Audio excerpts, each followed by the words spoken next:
Can you even afford to eat here? My sister's voice sliced through the velvet hush of the restaurant. The table laughed. My father chuckled into his wine glass. My mother smiled politely, pretending not to notice the sting. And then the waiter appeared. "Welcome back, Miss Trina. Would you like your usual table?" His voice was warm, respectful. My father nearly spat his wine across the table. That was the moment I let them see the truth. I grew up in a house where comparison was oxygen. Grades, clothes, friends, everything was a competition. And I was always measured against her. My sister, the golden one. She was the polished jewel, the daughter my parents paraded in front of relatives. I was the afterthought, quieter, slower to speak, easier to dismiss. When she mocked me, they laughed with her. When she succeeded, they celebrated. When I succeeded, silence. It burned. But I never fought back. Not then. The shift came when I discovered how fragile their illusions really were. It started with my sister's shopping bags, designer labels she couldn't possibly afford on her salary. Then the credit card bills that slipped out of her purse. Debt buried beneath glamour. And my father, the respected businessman? A trail of unpaid loans, shady deals, and desperate phone calls to keep his reputation intact.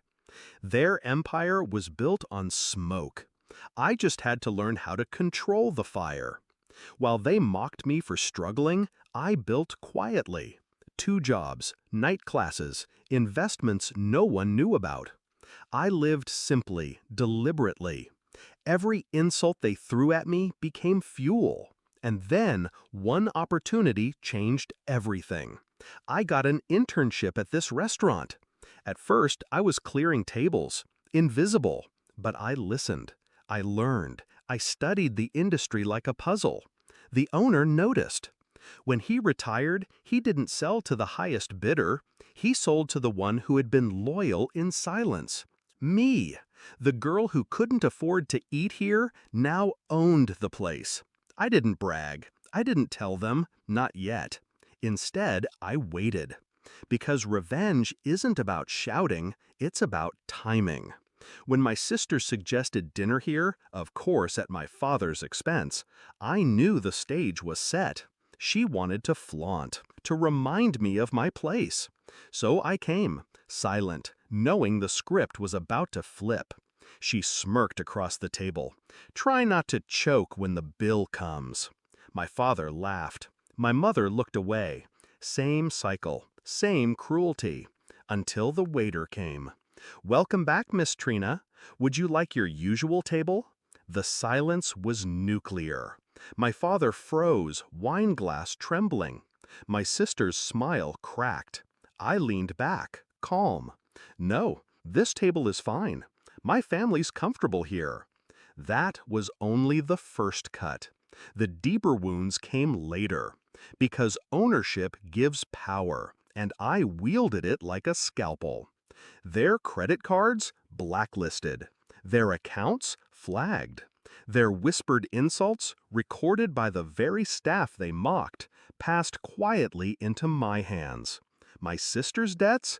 Bought out by me. Every lender she owed now funneled through my name. And when she missed payments, as I knew she would, guess who came knocking? Not a bank. Me. The confrontation wasn't in public, it was in her apartment, dim and cluttered, the shine stripped away. She tried to sneer, but her eyes darted to the eviction notice on the counter. "You planned this," she hissed. I didn't deny it.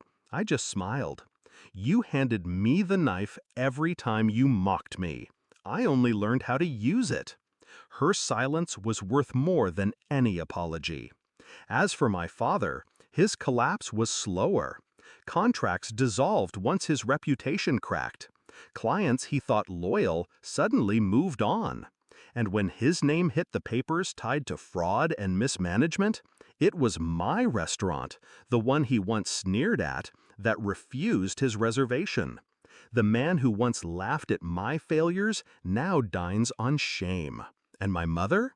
She stays quiet now. Her eyes linger on me at family gatherings, a flicker of something like regret in her gaze. But silence is not forgiveness, and forgiveness is not what I came for. I didn't need to raise my voice. I didn't need to scream that I had won. The waiter did it for me. The contracts did it for me. Their downfall did it for me.